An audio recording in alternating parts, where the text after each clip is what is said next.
ఆ రోడ్డున పోయే అమ్మాయి ఎవరో కాదు, తను నా కూతురు జోయా. తన పేరు జోయా. అడు చూడు.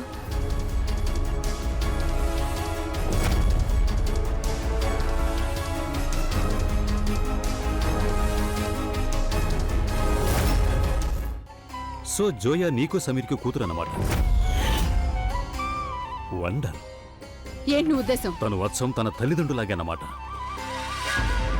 అబద్ధాలు చెప్పి మోసం చేస్తుంది. నిరంజన్, నా గురించి కావాలంటే నువ్వు ఏదేనాను, కానీ నా కూతురు గురించి మాత్రం ఒక్క మాట కూడా మాట్లాడద్దు. ఏం తప్పుగా మాట్లాడా నేను? అన్నింటినీ కూడా తను నీ నుంచే కదా నేర్చుకుంది. ఇలాగైనా నీ కూతుర్ని పెంచి పెద్ద చేశావు. ఒక మంచి మనిషి మీద రేప్ చేశాడు అనే నింద వేసే ముందర ఒక్కసారి కూడా ఆలోచించలేదా? ఇది తనకు అవమానమని ఏమాత్రం అనిపించలేదా? ఎప్పుడైతే నిజం బయటకొస్తుందో, నీచమైన ఆలోచనలు ఎవరికైతే వచ్చాయో వాళ్ళందరి పరిస్థితి ఇప్పటికి ఏమవుతుందో నువ్వే చెప్పు. అందరూ వాళ్ళని కూడా అనుమానంగానే చూస్తారు, కానీ ఈ జోయలాగా వాళ్ళు మాత్రం అబద్ధం చెప్పడం లేదు. ఆ అబద్ధాల కోరు నీచుడి మీద నీకు అంత నమ్మకం ఉంది, కానీ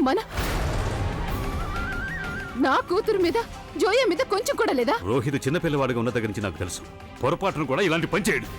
బాగుంది. బయట వాళ్ళ మీద ఇంత నమ్మకం ఉంది, కానీ సొంత వాళ్ళ మీద కొంచెం కూడా నమ్మకం లేదా? నువ్వంత పెద్ద మోసం చేసిన తర్వాత, అంతగా గాయం చేసిన తర్వాత నిన్ను నా సొంత మనిషి అనుకోవాలంటున్నావా? నేను నా గురించి మాట్లాడడం లేదు. నేను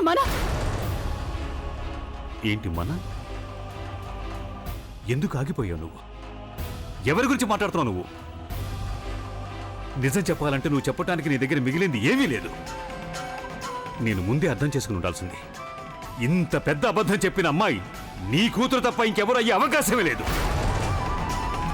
సరే, నేను అబద్ధాల కోరినే, మోసగత్తనే నేను, కానీ నా కూతురు అబద్ధం చెప్తుందని ఆ మాట నువ్వు ఇంత నమ్మకంగా ఎలా చెప్పగలవు? ఇదే ప్రశ్న నేను నిన్ను కూడా అడుగుతున్నాను.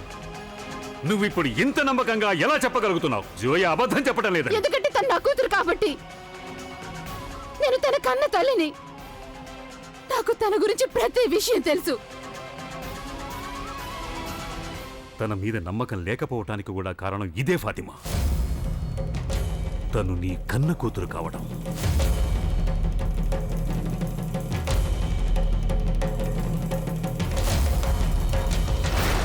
నువ్వు నా కూతురు మీద ఇంత పెద్ద నింద వెయ్యలేవు నిరంజన్.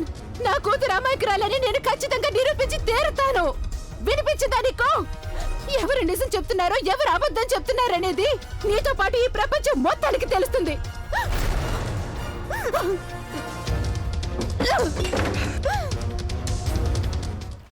అమ్మా, అలాంటి వాళ్ళది నిజమైన ప్రేమ కాదు, అది వ్యామోహం. ఎగ్జాక్ట్లీ చిన్నత్త. నిజంగా ప్రేమించుకున్న వాళ్ళు అలా చేయరు. ఎంత మనసు విరిగిపోతే కన్న కూతుర్ని పట్టుకొని మా దృష్టిలో చచ్చిపోయా ఉంటుందా తల్లి? అది సరే అమ్మా, తన కూతురుతో తన మాట అనేటప్పుడు ఆమె మాటల్లో వ్యథ, కళ్ళల్లో బాధ గమనించావమ్మా? పెద్దబాబుకు బర్త్డే విషెస్ చెప్పు కూడా వెళ్ళాం కదా. ఊరికే ఎలా కాలిపోతుంది? మంట పెడితేనో పడితేనో తగలబడుతుంది.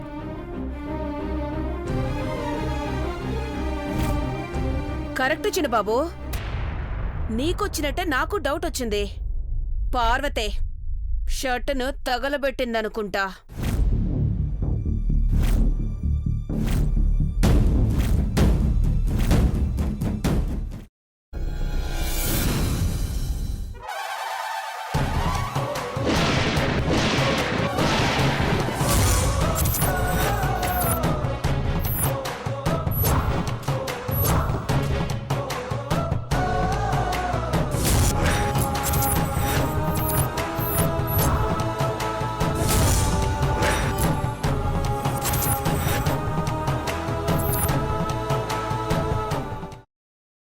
తర్వాత పొట్టు తీసేసి చాప్ చేసి పక్కన పెట్టుకోవాలి.